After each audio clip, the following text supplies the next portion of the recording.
Hello student, आप लोगों का नेक्स्ट टॉपिक है कंजर्वेशन ऑफ एनर्जी, ऊर्जा संरक्षण। कि ऊर्जा क्या होता है। एक्चुअली हम लोग पहले ये जान लेते हैं कि ऊर्जा होता क्या है। ठीक है, ऊर्जा किस तरह से काम करता है, कि ऊर्जा क्या है। तो हम लोग पहले जानते हैं कि ये जो ऊर्जा है, जो आप एनर्जी जानते हो, सभी लोग आपको पता होगा कि बिना एनर्जी के कोई भी काम नहीं हो सकता। हमारे पृथ्वी पे एक ग्रेविटी है, एक एनर्जी है, जिसकी वजह से हम चल पा रहे हैं। कोई भी चीज़, कोई भी वस्तु बिना फोर्स के, बिना एनर्जी के वो इस धरती पे नहीं है। अगर इस धरती से, इस पृथ्वी से फोर्स, एनर्जी ख़त्म हो जाएगा तो हम लोग कोई भी काम को नहीं कर पाएंगे। सभी काम को करने के लिए, किसी भी काम को करने के लिए ऊर्जा की आवश्यकता होती है। हमें उठने के लिए, हमको खाने के लिए, बैठने के लिए, सब करने के लिए क्या किस चीज़ की ज़रूरत पड़ती है? ऊर्जा की, एनर्जी की। ये एनर्जी के बिना हम कुछ भी नहीं, हमारा अस्तित्व ही नहीं रह जाएगा, हम अस्तित्व विहीन हो जाएंगे बिना एनर्जी के।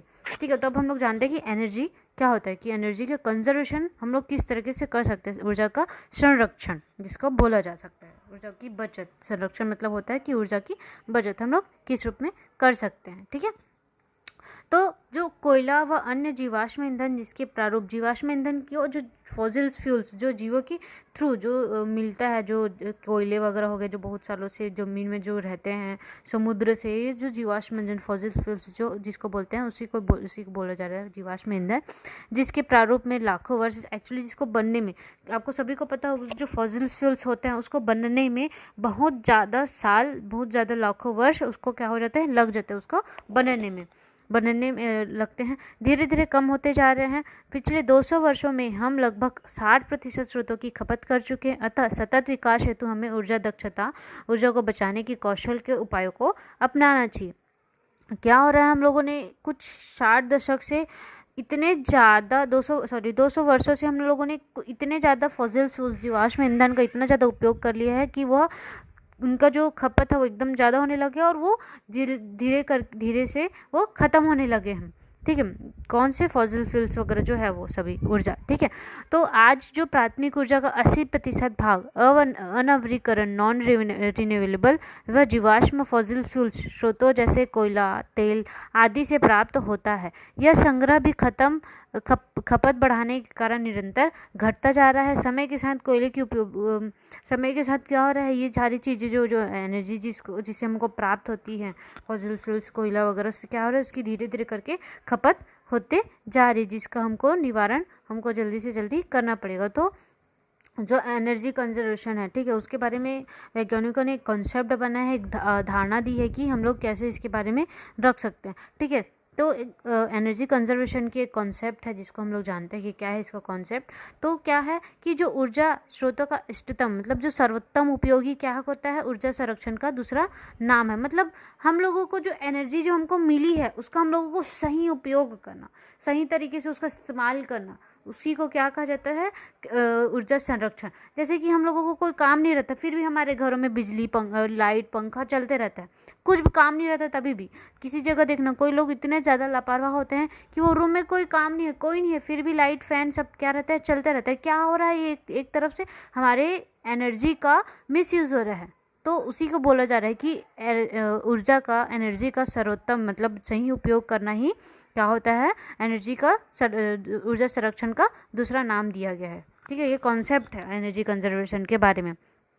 उसके बाद इसमें दिया है कि यदि हमारी आवश्यकताएं अधिक है व स्रोतें कम हैं, तो हम इन स्रोतों का उपयोग इस प्रकार से किया जाना चाहिए कि दिए गए काम कम ऊर्जा स्रोतों के साथ संपन्न हो जाए। मतलब जो, अगर हमारा जो कुछ काम है वो जो बहुत ज़्यादा लग रहा है, अब हम लोगों को क्या रहता है, कोई काम रहता है जो कम एनर्जी के साथ लगना रहता है, लेकिन फिर भी हम लोग क्या करते हैं, ज़बरदस्ती का, बिना वेस्ट के हम लोग क्या करते हैं, उसमें बहुत सारी एनर्जी लगा देते हैं। तो उसी को क्या करते हैं, कम एनर्जी के साथ संपन्न करना चाहिए, जिससे एनर्जी कंजर्वेशन हो सके।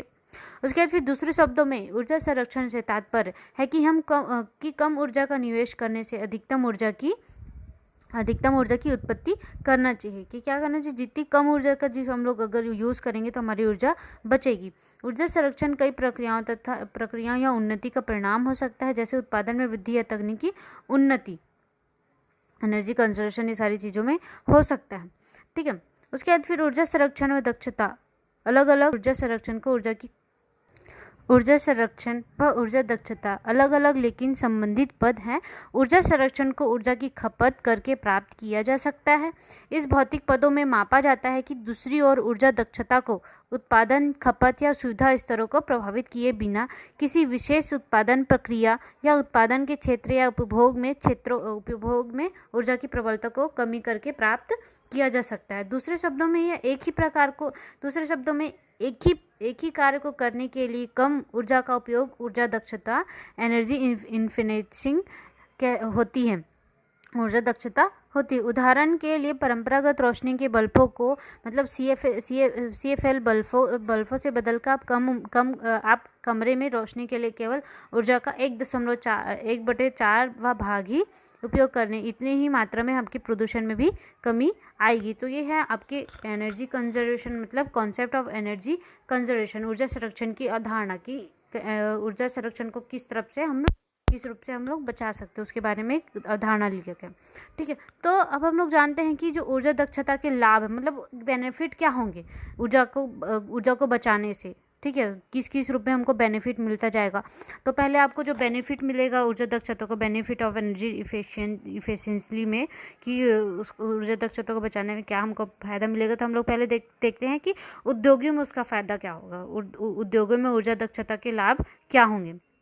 तो उद्योगों में ऊर्जा दक्षता के लाभ ये होंगे कि ऊर्जा बिलों में कमी आएगी। जो बिलिंग वाला जो बहुत ज़्यादा उद्योग में आते हैं वो कम आएगा।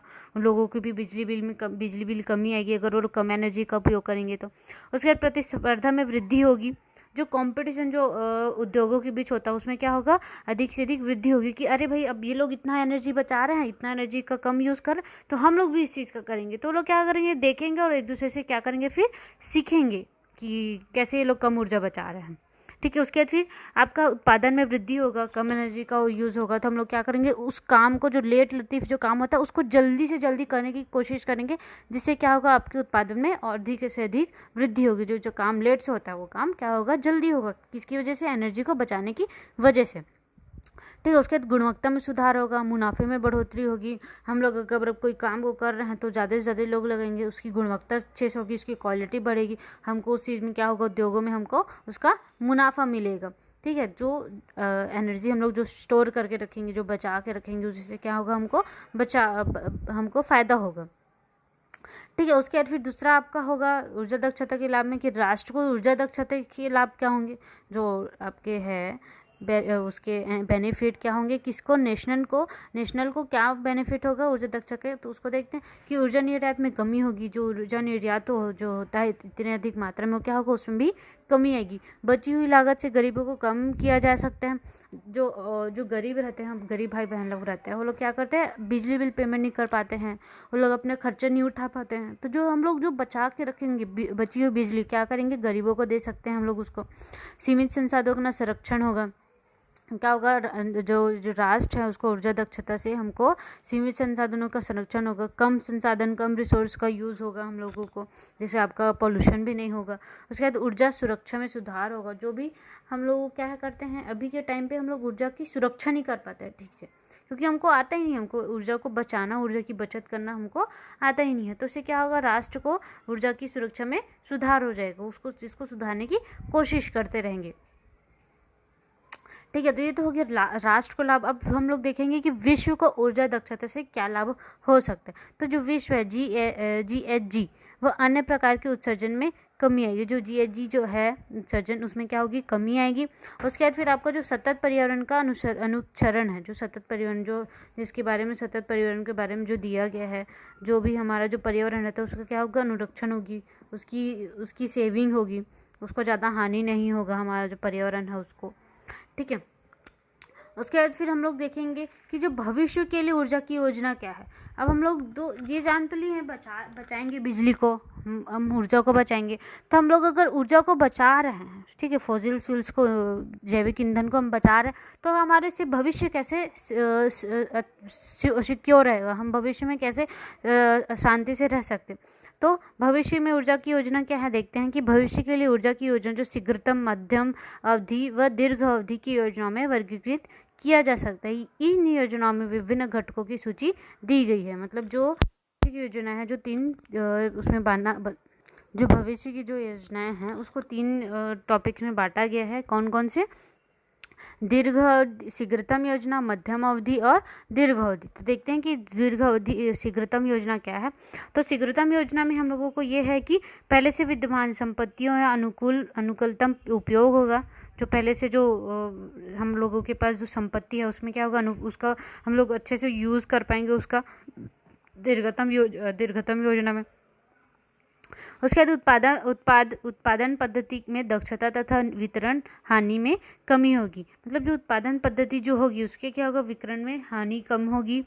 उसमें हानियाँ जो होती है बहुत ज़्यादा अधिक मात्रा में, उसके क्या होगा, हानि उसमें कम होगी, कम होते जाएगी। ठीक है। उसके बाद अनुसंधान एवं विकास संस्थानांतरण तकनीकों के प्रयोगों को बढ़ावा साथ ही नए व नवीनीकरण ऊर्जा स्रोतों का विकास होगा। शीघ्रतम योजना के थ्रू हम लोगों को क्या होगा, अनुसंधान में विकास होगा, स्थानांतरण के तरीके चेंज होंगे, उसके में बढ़ावा मिलेगा, नए नए चीज़ों को, नवीनीकरण की स्रोतों का विकास होगा। हम लोग नए नए चीज़ों के बारे में सोच पाएंगे, नए नए चीज़ों के बारे में सोचेंगे तो हमारा विश्व जो हमारा जो इंडिया जो है वो क्या करेगा, आगे और ज़्यादा बढ़ेगा। ठीक है। उसके बाद फिर देखते हैं कि मध्यम अवधि योजना का इससे क्या लाभ होगा। ठीक है। तो जो मध्यम अवधि योजना है, अधिकतम ऊर्जा संरक्षण, अनुकूलतम ईंधन मिश्रण, अर्थव्यवस्था में संरचनात्मक परिवर्तन द्वारा मांग प्रबंधन करना, जैसे माल व यात्रियों को ढोने के लिए सड़क की बजाय रेल मार्ग की सहायता लेना आदि। मध्यम अवधि में क्या होगा कि जो हमारे जो रेल यात्री जो रहते हैं, ढोने की जो भी रिसोर्स जो हमको लगते हैं उसके बजाय क्या होगा, रेल मार्ग की सहायता लेनी रहेगी। ठीक है। उसमें क्या होगा, ऊर्जा की कम खपत होगी और हम क्या होगा, हमें कम ऊर्जा खपत करने वाले परिवहन के माध्यम की ओर कुछ करने की आवश्यकता होगी। जो कम एनर्जी का जो उपयोग कर सकता होगा उसका क्या करेंगे, हम लोग उसका उपयोग करेंगे। इससे क्या होगा, इससे क्या होगा, इसके परिवहन, इसका जो ट्रांसपोर्टिंग इंफ्रास्ट्रक्चर में सुधार आएगा, जैसे सड़कों, वाहनों का उत्तम डिजाइन, सीएनजी का उपयोग व संश्लेषित ईंधन आदि। इसी प्रकार श्रेष्ठ नागरिक योजना द्वारा भी परिवहन क्षेत्र में ऊर्जा के उपयोग की मांग को कमी आएगी। अगर हम लोग जो मध्यम अवधि योजना का अच्छे से ध्यान दें तो उसमें क्या होगा कि जो अधिक ज़्यादा मात्रा में जो हमारा जो डीजल, पेट्रोल या बिजली का जो यूज़ होता है जिस चीज़ों में, उसका क्या होगा, हम लोग खपत को कम करते जाएंगे, जिससे हमारा जो सीएनजी गैस है जो हमारे पृथ्वी को, हमारे फॉसिल फ्यूल्स को कम हानि पहुंचाएगा, हम लोग क्या करेंगे, उसका उपयोग करते जाएंगे, जिससे हमारा जो फॉसिल फ्यूल्स है वो हमारी धरती का संतुलन बना रहेगा।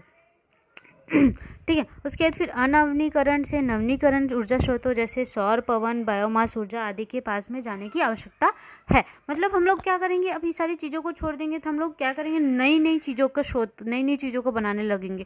जैसे पवन ऊर्जा है, बायोमास है, इन सारी चीज़ों की हमको क्या होगी, आवश्यकता होगी। अगर हम लोग इन चीज़ों के बारे में सोचने लगेंगे तो ठीक है। तो क्या होगा, हम लोगों की बिजली खपत होगी, बिजली खपत कम होगी, हम लोग ज़्यादा मात्रा में सारी चीज़ों के बारे में अवेयर होंगे, जागरूक होंगे, जिससे हमारा जो पृथ्वी का जो प्रदूषण है वो भी कम होता जाएगा।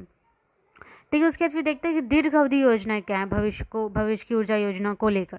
ठीक है। तो जो ऊर्जा संसाधनों स्रोतों का कुशल उत्पादन होगा, कोयला, तेल व प्राकृतिक गैसों का दक्ष उत्पादन होगा, अच्छे तरीके से उसका उत्पादन हो पाएगा। ठीक है। उसके बाद फिर क्या है, प्राकृतिक गैस फ्लेरिंग में कमी होगी, ऊर्जा संरक्षण में संशोधन होगा, नई रिफाइनरियों का निर्माण होगा, शहरी गैस संचरण व वितरण नेटवर्क का निर्माण होगा, कोयला उत्पादन हेतु रेल परीक्षण की दक्षता को बढ़ाना मिलेगा। मतलब ऐसे बहुत सारे जो दीर्घ अवधि जो योजना है जिसको हम लोग सोच के रखेंगे, जो हम लोग पहले से जो प्लानिंग करके रखेंगे, उसमें सारी चीज़ों में क्या होगा, बढ़ावा मिलेगा हमको। ऊर्जा क्षेत्रों का नियम होगा, नए नए चीज़ों का नवीनीकरण हो पाएगा, जैसे तेल उत्पादों व विद्युत टैरिफों पर क्रॉस सब्सिडी का कम होगा। ये सारी चीज़ों में कम होता जाएगा। विदेशी निवेश को आकर्षित करने हेतु विदेश कानून बनेंगे। शक्ति निवेश, जो आपका शक्ति निवेश रहेगा, विदेशी निवेश की आकर्षित होगी। शक्ति निवेश को आकर्षित करने हेतु निवेश कानून बनेंगे। और शक्ति उत्पादन, संरक्षण और वितरण में भागीदारी निभाने हेतु निजी क्षेत्रों पर उत्पादन होगा। मतलब जो हमारा जो दीर्घ योजना जो रहेगा, हम लोग जो पहले लंबे टाइम से लंबे टाइम से सोच के जो कोई चीज़ को प्लानिंग करके रखेंगे ऊर्जा कंजर्वेशन, ऊर्जा के दक्षता के लाभ में, तो सारी चीज़ क्या होगा, अच्छे से पूर्ण रूप से हो पाएगा। दीर्घतम योजना मतलब जो अभी जो चलता रहेगा, शीघ्रतम योजना मतलब जो शीघ्र अभी तुरंत का जो करने वाले हैं वो योजना होती है। जैसे कि हम लोगों को कुछ चीज़ का प्लानिंग करना है, ठीक है, कल कुछ फंक्शन है और उसकी प्लानिंग करना है, इसका मतलब होता है शीघ्रतम योजना, शीघ्र ही तुरंत ही करने वाला योजना प्लानिंग, ठीक है। उसके बाद फिर मध्यम अवधि की योजना, जो मीडियम टाइम के लिए जो चलते रहेगी, हम लोग जो कुछ महीने पहले जो करने वाले रहेंगे उसकी चीज़ के बारे में कुछ प्लानिंग करना, उसको क्या कहते हैं, मध्यम अवधि योजना कहते हैं। और दीर्घ अवधि योजना जो हम लोग लंबे और बहुत पहले के टाइम के लिए जो सोच के रखे रहते हैं उसको क्या कहते हैं, दीर्घ अवधि योजना, ठीक है, लॉन्ग टर्म प्लानिंग। उसके बाद फिर हमारा है ऊर्जा संरक्षण तो प्रोत्साहन या ऊर्जा संरक्षण के लाभ। जो हम लोग जो ऊर्जा कंजर्वेशन है, जो ठीक है, ऊर्जा जो संरक्षण जो कर रहे हैं उसका प्रोत्साहन कैसे दे सकते हैं, क्योंकि ऑब्वियसली भाई कोई भी काम को अगर कोई करता है तो हम लोग उसको अप्रिशिएट करते हैं, प्रोत्साहित करते हैं कि वाह गुड गुड गुड आप अच्छा कर रहे हो। तो क्या होता है, वो प्रोत्साहित होके और उन कामों को अच्छी तरीके से करने की कोशिश करता है और वो उस काम में जुट जाता है, ठीक है। उसके बाद हम लोग देखेंगे कि ऊर्जा संरक्षण के लाभ क्या होंगे। अब हमारा जो ऊर्जा जो बचेगा उससे हमको क्या होगा, किस किस रूप में हमको लाभ मिलते जाएगा, उसको देखते हैं, ठीक है। तो हम लोग पहले देखेंगे कि ऊर्जा संरक्षण है तो जो हम लोग किसी को कैसे प्रोत्साहित कर सकते हैं जिससे वो क्या कर सके, ऊर्जा को बचा सकते हैं, ठीक है। तो ऊर्जा संरक्षण संस्थानों को बढ़ावा देकर जो ऊर्जा जो संरक्षित करते हैं उन संस्थानों को क्या कर सकते हैं, हम लोग और अप्रिशिएट कर सकते हैं। उत्पादन के लिए उचित पर्याप्त ऊर्जा आपूर्ति सुनिश्चित कर ले। जो भी उत्पाद, जो भी कुछ भी बनेगा उसके लिए हम लोग क्या करेंगे कि एक सोच के रखेंगे कि हम लोगों को इतनी ही ऊर्जा, इतनी ही एनर्जी की ज़रूरत है और हम लोग सिर्फ उसी का ही निवेश करेंगे, उससे ज़्यादा ऊर्जा की हम उससे ज़्यादा ऊर्जा का हम लोग उपयोग नहीं करेंगे। ये करके सोचेंगे तो हमारा जो ऊर्जा संरक्षण को प्रोत्साहन मिलेगा, ठीक है। उसके बाद ऊर्जा बचत की तकनीकों का प्रशिक्षण देकर जो एनर्जी जो कंजर्वेशन है उसको क्या कर सकते हैं, हम लोग ट्रेनिंग दे सकते हैं कि आप लोग किस रूप में आप एनर्जी को बचाओगे। जैसे कि हर चीज़ों का ट्रेनिंग वगैरह होता है ना, आप लोगों के जैसे कंप्यूटर क्लास का ट्रेनिंग होता है, तो उसी रूप में हम लोग क्या कर सकते हैं, ऊर्जा तकनीकों की प्रशिक्षण दे सकते हैं कि ऊर्जा का बचत किस रूप में कर सकते हो भाई आप। इससे क्या होगा, ज़्यादा से ज़्यादा लोग अवेयर होंगे, जागरूक होंगे, ठीक है। उसके बाद फिर देखेंगे कि जो आपका जो ऊर्जा संरक्षण के उसके लाभ क्या क्या हैं, ठीक है। तो ऊर्जा संरक्षण से लाभ हमको क्या क्या मिलेगा, ये तो हो गया आपकी ऊर्जा संरक्षण से प्रोत्साहन, कि आपको जो ऊर्जा संरक्षण उनको प्रोत्साहित कैसे करना है, प्रोत्साहन कैसे देना है, ठीक है। उसके बाद फिर हम लोग देखते हैं कि ऊर्जा संरक्षण से लाभ, जो एनर्जी कंजर्वेशन है उसके लाभ हमको क्या क्या मिलेंगे, ठीक है। तो क्या होगा, पहले आपको ईंधन की बचत होगी, जो फॉसिल फ्यूल्स के थ्रू जो हमको ईंधन वगैरह मिलता है उसमें कमी होगी, उसकी बचत होगी। अनुरक्षण और रख रखाव में की लागतों में कमी आएगी। जो आप लोगों को पता होगा कि जो फॉसिल फ्यूल्स जो ईंधन वगैरह जो होते हैं उनको रख रखाव में बहुत ज़्यादा मेहनत लगता है, बहुत ज़्यादा लागत लगता है, बहुत ज़्यादा पैसे लगते हैं, उसको क्या होगा, उसमें कमी आती जाएगी क्योंकि हम लोग उसको चीज़ का उपयोग ही नहीं करते रहेंगे। पर्यावरण प्रदूषण में कमी आएगी। भाई जो फॉसिल फ्यूल्स होते हैं, पेट्रोल डीजल आपके जो होते हैं वो सब क्या करते हैं, प्रदूषण रहते हैं, ठीक है, वो प्रदूषण फैलाते हैं, उसमें क्या होगा, प्रदूषण में कमी आएगी। उत्पादों की गुणवत्ता में सुधार होगा। जो भी प्रोडक्ट होंगे, अब हम लोग क्या करेंगे, उसको बचाने की कोशिश करेंगे, तो हमारा जो प्रोडक्ट रहेगा उसकी क्वालिटीज़ में भी क्या होगा, इम्प्रूवमेंट आएंगे, सुधार आएंगे, ठीक है। उसके बाद फिर होगा आपका ठंडा व गर्म करने वाले घरेलू साधनों की कीमतों व आकार में कमी आएगी। जो आपका जो कूलिंग रेफ्रिजरेटर, एसी वगैरह जो रहता है ना, उसकी क्या होगी, कमी, उसकी कीमतों में क्या होगी, कमी आएगी। उसके बाद फिर मजदूरों की बचत होगी, क्या होगा, अब ये सारी चीज़ों में कमी आएगी तो लोग मजदूर का भी उपयोग कम करेंगे इससे, लेकिन ये होगा कि बेरोजगारी का सामना हमको करना पड़ जाएगा। इससे एक चीज़ मेरे को गलत लगा कि इससे क्या होगा, हमको बेरोजगारी का सामना करना पड़ेगा। उसके बाद फिर क्या होगा, प्राकृतिक स्रोतों का लाभ उपयोग होगा। जो भी हमको प्राकृतिक स्रोत, जैसे कि आपका जैविक ईंधन है, बायोगैस है, इससे क्या होगा, हमको प्राकृतिक लाभ होगा। प्रकृति के थ्रू जो मिलने वाली चीज़ें हैं उससे क्या होगा, हमको बहुत ज़्यादा प्रॉफिट होगा। उसके बाद फिर मानव जीवन में आयु में वृद्धि होगी। ये जो प्रदूषणकारी जो चीज़ें हैं उसको हम लोग जो उपयोग करते हैं उससे क्या होता है, मानव जीवन पर उसका बहुत गहरा और बहुत गंदा प्रभाव पड़ता है, जिसकी वजह से मानव जीवन कि जो वृद्धि अवधि है, जो जीने का जो काल रहता है वो धीरे करके ख़त्म होते जा रहा है। ठीक है, तो ये आप लोगों का टॉपिक था एनर्जी कंजर्वेशन। इसके बारे में कोई डाउट होगा तो आप ज़रूर